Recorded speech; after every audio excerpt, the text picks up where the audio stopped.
په بنو کې د لاریونوالو تازه حال. پر لاریون کوونکو ډزې شوي. منظور پښتین څه وایي؟ خلکو ولې لاریون کړی؟ ټول سره همدلته ویډیو کې وګورئ او چینل هم سبسکرایب کړئ. د خیبر پښتونخوا په بنو کې ځایي اوسیدونکو د نامنیو پر ضد لاریون کړی او کاروبارونه یې تړلي دي. دا یادونه ده چې له څه مودې راهیسې د خیبر پښتونخوا په دې ځله کې د نامنیو پیښې خورا زیاتې شوې دي.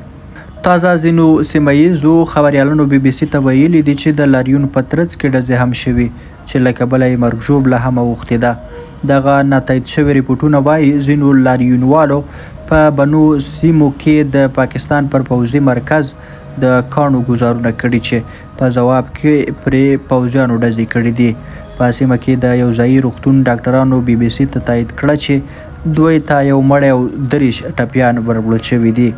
بل لور د پښتون ژغورنې غورځنګ مشر منظور احمد پښتین هم په یو فیسبوک پیغام کې دا کړي چې پاکستاني پوځیانو پر سوله ییزو لاریونوالو مخامخ ډزې کړي او یو شمېر کسان یې ټپیان کړي دي.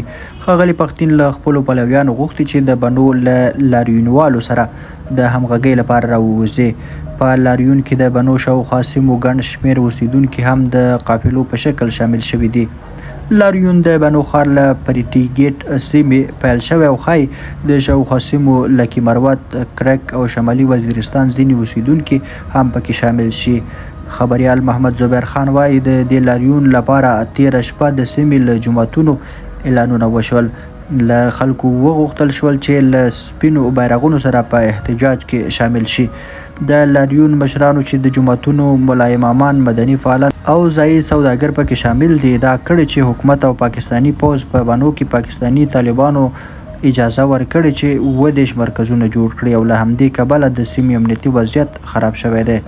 درنو لیدونکو له ملتیا مو مننه. ښه وخت ښې شپې.